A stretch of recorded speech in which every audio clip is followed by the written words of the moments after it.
My father could have been a great comedian, but he didn't believe that that was possible for him. And so he made a conservative choice. Instead, he got a safe job as an accountant. And when I was 12 years old, he was let go from that safe job. And our family had to do whatever we could to survive. I learned many great lessons from my father, not the least of which was that you can fail at what you don't want. So you might as well take a chance on doing what you love. It's not the only thing he taught me, though. You know, I watched the effect of my father's love and humor and how it altered the world around me.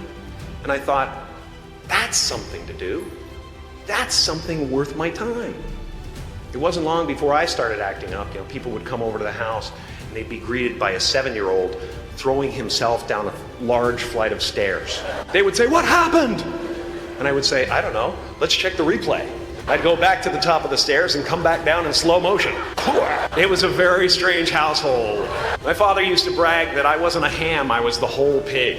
And he treated my talent as if it was his second chance. When I was about 28, after a decade as a professional comedian, I realized one night in LA that the purpose of my life had always been to free people from concern, just like my dad. And when I realized this, I dubbed my new devotion the Church of Freedom from Concern, the Church of FFC, and I dedicated myself to that ministry.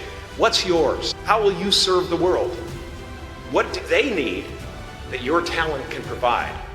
That's all you have to figure out. As someone who's done what you're about to go and do, I can tell you from experience, the effect you have on others is the most valuable currency there is. Because everything you gain in life will rot and fall apart, and all that will be left of you is what was in your heart. My choosing to free people from concern got me to the top of a mountain. Look where I am. Look what I get to do. Everywhere I go. I'm going to get emotional because when I tap into this, it really is extraordinary to me. I did something that made people present their best selves to me wherever I go.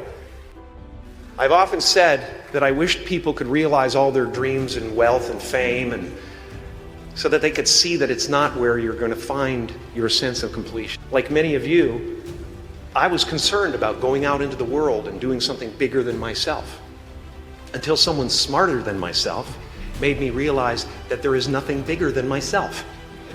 Because life doesn't happen to you, it happens for you. How do I know this? I don't, but I'm making sound, and that's the important thing. That's what I'm here to do. Sometimes I think that's the only thing that's important, really.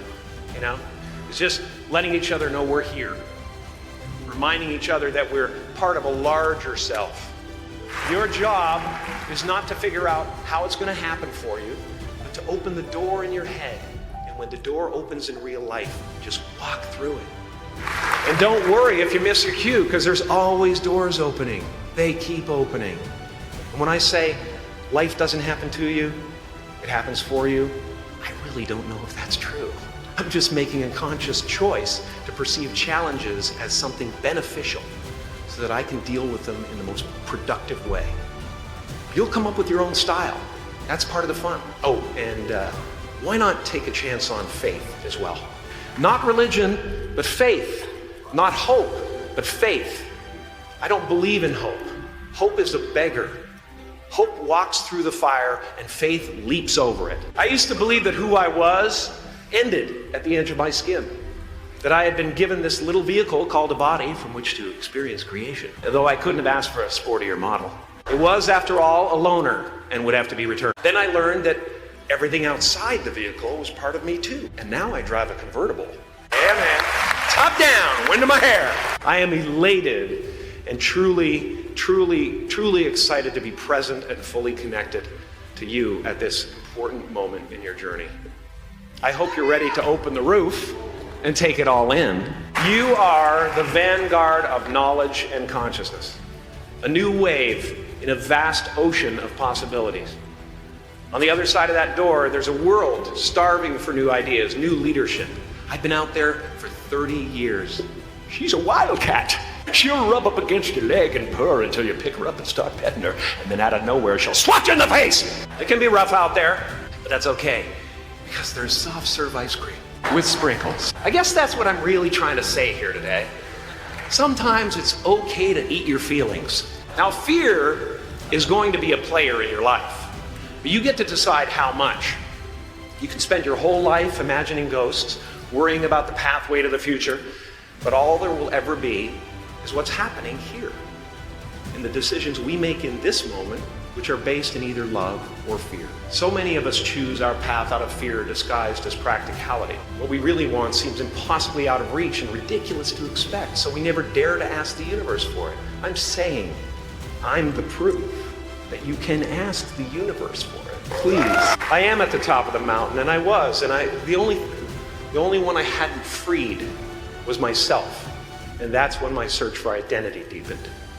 I wondered who I'd be without my fame. Who would I be if I said things that people didn't want to hear? Or if I defied their expectations of me?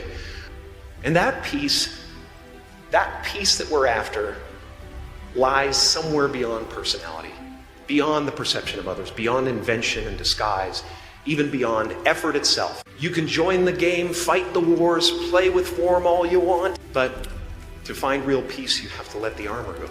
Your need for acceptance can make you invisible in this world. Don't let anything stand in the way of the light that shines through this form.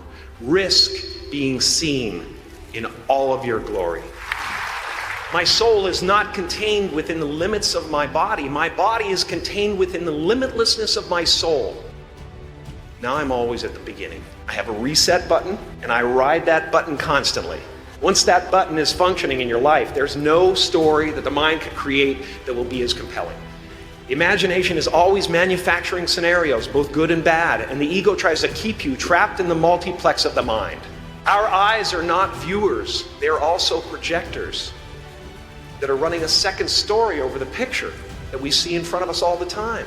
Fear is writing that script, and the working title is, I'll Never Be Enough. I had a substitute teacher from Ireland in the second grade that told my class during morning prayer that when she wants something, anything at all, she prays for it and promises something in return, and she always gets what she wants. Well, I'm sitting in the back of the classroom, thinking, wow, my family can't afford a bike, So I went home and I prayed for one. And I promised I would recite the rosary every night in exchange. Broke that promise.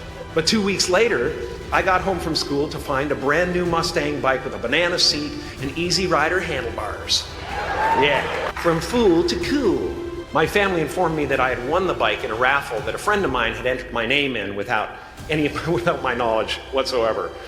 So that type of thing has been happening to me ever since. As far as I can tell, it's just about letting the universe know what you want and working toward it while letting go of how it comes to pass. No matter what you gain, ego will not let you rest. It will tell you that you cannot stop until you've left an indelible mark on the earth, until you've achieved immortality. How tricky is this ego that it would tempt us with the promise of something we already possess? Relax and dream up a good life.